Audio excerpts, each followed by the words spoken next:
ඉතින් ආනන්දය මේ සසරේ වැලි කැටයක් තරම් වූ සැපතක් වේ නම් මා සසර මෙතරම් ගෝර කටුක දුකක් යයි නොඅදාළමි. ඒ උතුම් සම්බුද්ධ වචනයයි. Noble Triple J bless you all.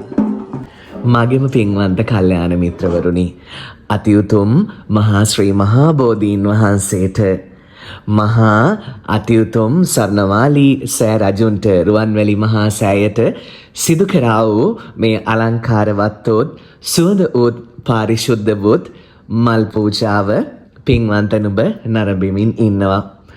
මේ මොහොතේ මට දැනුණා වූ යම් සැනසීමක් වේද, සෙනෙහසින් භක්තියෙන් මේ වීඩියෝව නරඹන පින්වන්ත නුඹට ඒ සැනසීම එලෙසම දැනේවා. සම්මා සම්බුදු සරණයි. දෙවි පිහිටයි.